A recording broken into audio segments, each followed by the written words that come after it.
दोस्तों आज की वीडियो इतनी पावरफुल वीडियो होने जा रही है जिसे मैंने इससे पहले नहीं बनाई है। ये वीडियो आपको लाइफ की सबसे बड़ी सीख देगा और वो है शांत रहना। कैसे शांत रहने से दिमाग तेज़ होता है। हम लोग ये सोचते हैं कि हम पूरा दिन बोलते रहेंगे, बेमतलब की बातें सोचते रहेंगे तो हमारा दिमाग काफ़ी तेज़ हो जाएगा और हम बुद्धिमान हो जाएंगे।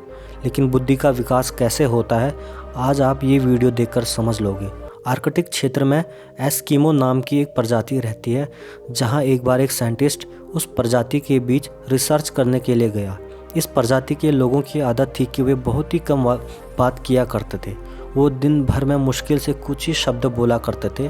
वैज्ञानिक को कुछ ही दिनों में उनके बीच रहने में इतनी परेशानी होने लगी कि उन्हें बात करने वाला कोई नहीं मिला, जिससे उनके रिसर्च करने में दिक्कतें आ रही थी। इसी तरह कुछ दिन बीत गए। वैज्ञानिक काफ़ी व्याकुल हो गया। वो सोचने लगा, मैं कहाँ इनके बीच फंस गया, ऐसे तो मैं एक दिन पागल हो जाऊंगा। और उसने सोचा मुझे यहाँ से चले जाना चाहिए, लेकिन काफ़ी हिम्मत करके वो रुका रहा। दुनिया का सबसे मुश्किल कामों में से एक है शांत रहना। इसी तरह दिन बीतते गए और महीनों तक शांत रहने और कम बोलने की वजह से उस वैज्ञानिक ने अपने अंदर एक अलग सी पावर महसूस की। आखिर में उसने जाना कि ये प्रजाति इस दुनिया में रहते हुए भी किसी अलग दुनिया में जी रही है। उस वैज्ञानिक ने जीवन में पहली बार दिमाग की थॉटलेस स्टेट को महसूस किया। दिमाग की एक ऐसी अवस्था जहां एक भी विचार नहीं होते हैं और दिमाग पूरी तरह से शांत हो जाता है। यही बात हमारे धर्मों में भी सिखाई जाती है कि शांत रहना सीखो, कम बोलना सीखो। उसके पीछे भी यही कारण है।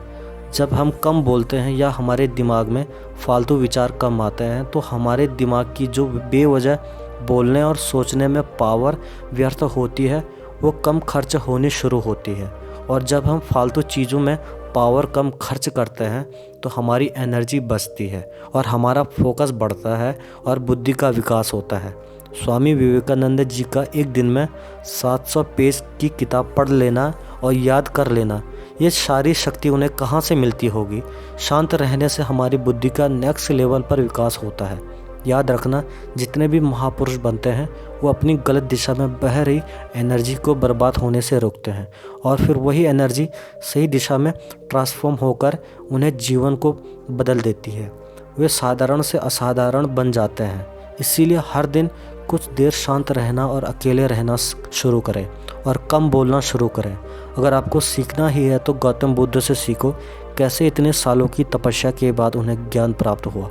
ये सब कुछ कम बोलने, शांत रहने और ध्यान लगाने का फल है, जिसे हर किसी को प्राप्त करना नामुमकिन ही है। दोस्तों, आखिर क्या सीखे आप इस कहानी से, हमें कमेंट करके ज़रूर बताना।